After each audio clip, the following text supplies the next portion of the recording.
È un grande piacere per me potervi dare un saluto, perché uno degli elementi di felicità è vedere proprio una sala così affollata, la sala della Fondazione vissuta, aperta a quella che è la città, a quella che sono le nostre comunità. Quindi vedere gente qui per me è un grande regalo.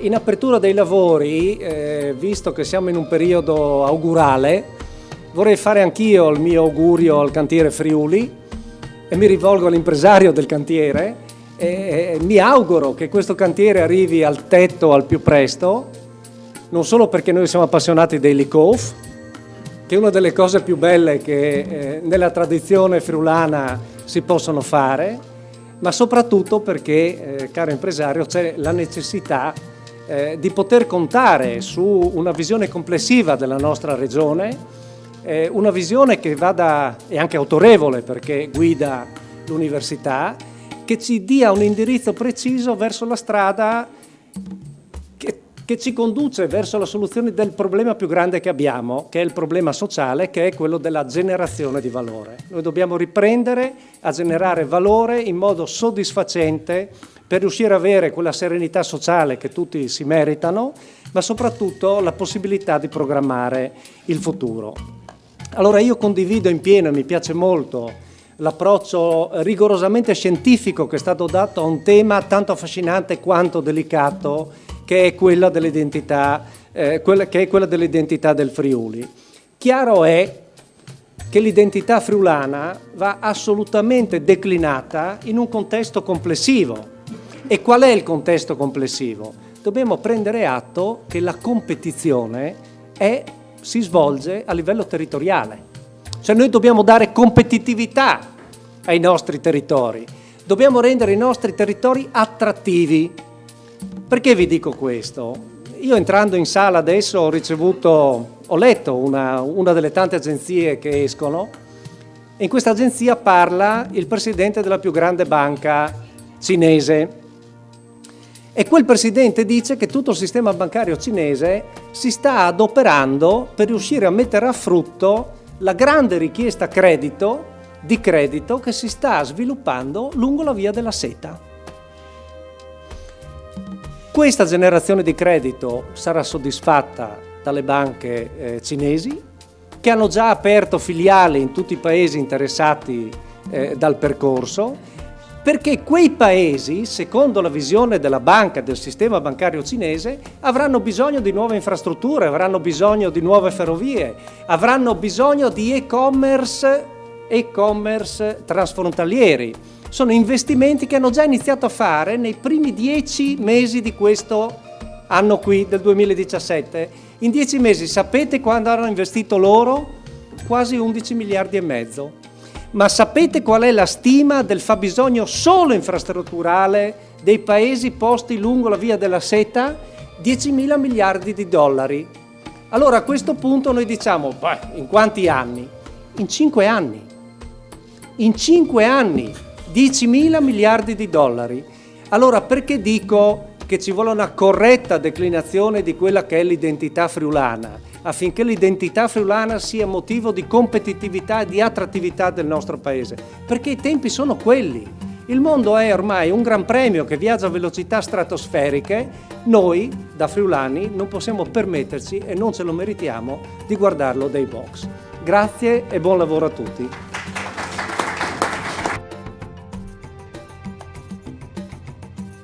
Cantiere Friuli, prima giornata dedicata all'identità del Friuli, magnifico. Ma è stata una bellissima giornata perché abbiamo affrontato dal punto di vista storico, dal punto di vista linguistico e dal punto di vista culturale che cosa tratteggia la finalità. Sono uscite delle istanze molto interessanti anche comparate con l'esperienza sarda, e quindi è stato anche interessante capire che cosa ci accomuna e che cosa ci diversifica. È stato interessante l'intervento di Ellero che ci ha spiegato come nella storia del Friuli ci sono stati dei momenti di alta e di bassa, anche dei loro protagonisti. Sono convinto che ci sia molto da fare perché noi dobbiamo legare la riflessione all'azione, e quindi dobbiamo individuare come queste istanze possono diventare delle proposte, queste proposte possono diventare delle azioni, e quindi molto bene, continuiamo così. Magnifico, una grande riuscita, stiamo vedendo la sala gremita qui alla Fondazione Friuli. È un sentire comune di dare un'identità a questa regione, ma anche gli stimoli che nasceranno sono molteplici. Ma io credo che intanto essere nella fondazione che oggi si chiama Friuli abbia un significato profondo di questo partenariato che vuole, diciamo, in essenza appunto delle province. La Fondazione Friuli e l'Università di Udine, che è l'Università del Friuli, stanno di fatto assolvendo un compito che credo sia importante, quello di rigenerare continuamente l'identità, che alla fine è fonte di cooperazione con le altre identità. Abbiamo una grande ricchezza, stiamo vedendo le relazioni di Pascolini, geografia, Scalon, storia, abbiamo avuto anche vicario, lingua, cultura, insomma un excursus meraviglioso tra Aquileia e Cividale del Friuli. La storia ha fondato questa regione con Paolo Diacono, ma ritorniamo a volo d'uccello, Magnifico, su quello che possiamo fare come Università di Udine concretamente per delle decisioni politiche da assumere. Beh, allora la volta prossima su questa officina si lavorerà sul piano antropologico, sul piano del diritto e sul piano economico, e quindi avremo altre 3 grandi voci, perché alla fine, come sempre, sul piano della sostanza dovremo trovare un assetto istituzionale del diritto e poi delle azioni economiche, quindi l'economia. Noi faremo il nostro servizio, ma a lei cosa è piaciuto di più di questa giornata e cosa è rimasto colpito in modo particolare da questi spunti? Una cosa che ho capito oggi importante è questa, che i confini sono variati molto di questa regione, e quindi forse dobbiamo trovare 2 piani diversi. Uno è quello linguistico dell'appartenenza e l'altro è quella, diciamo, dell'amministrazione. Volerli tenere assieme vuol dire o escludere dei pezzi che oggi non ci sono in Friuli e che c'erano una volta, e viceversa. E quindi se sapremo gestire questa complessità della differenziazione tra identità linguistica e culturale e amministrazione, beh, avremo fatto bingo, perché noi dobbiamo tenere tutti dentro, articolandole su realtà diverse. A me è piaciuto il concetto di Pascolini sul rapporto fra le comunità, cioè il dialogo fra le comunità, molto importante, oltre la geografia. Sì, perché le autonomie sono fondamentali, ma se non ci sono le cooperazioni rischiano di essere, diciamo, uno strumento non che genera valore, ma che, diciamo, rinchiude. Quindi il dialogo, la costruzione di ponti rimane alla fine la finalità ultima di costruire isole, cioè dell'identità. Quindi un lungo lavoro inizia proprio oggi. Sì, oggi continuiamo, mi sembra che abbiamo colto nel segno, c'è una domanda continua di rigenerazione, il cantiere Friuli dovrà costruire delle case, io faccio l'impresario. Professoressa, la prima officina sul tema molto importante, l'identità della nostra regione, un tema veramente importante.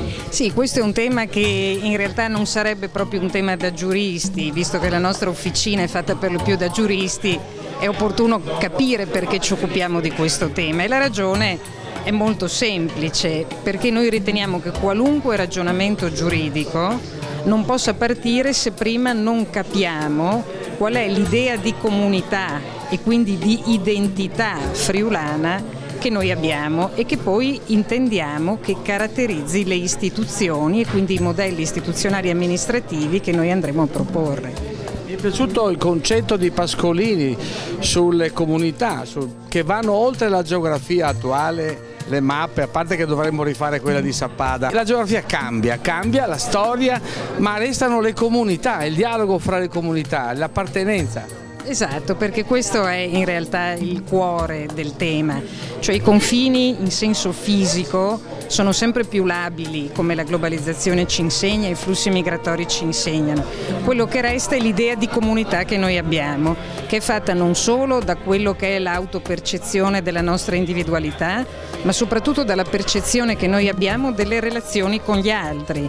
identità è patrimonio relazionale e questo in realtà è il concetto che è emerso dalla relazione del professor Pascolini e che penso sia il concetto più importante che l'apporto dei geografi può dare alla nostra officina. Il messaggio, oltre a Pascolini, che ha accolto di più, qual è? Che rilanciamo ai media?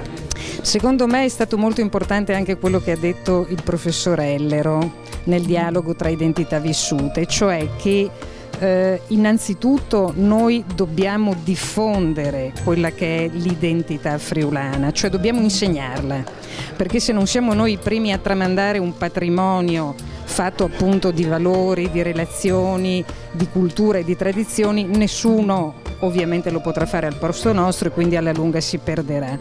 E poi soprattutto un altro dato importante è che bisogna stare attenti al fatto che spesso i primi nemici della nostra identità e quindi della nostra autonomia siamo noi stessi, perché non ci crediamo, perché non riusciamo ad autopercepire quello che di diverso c'è in noi e che necessita quindi di strumenti adeguati per essere normato al meglio. Insomma, tanto da lavorare.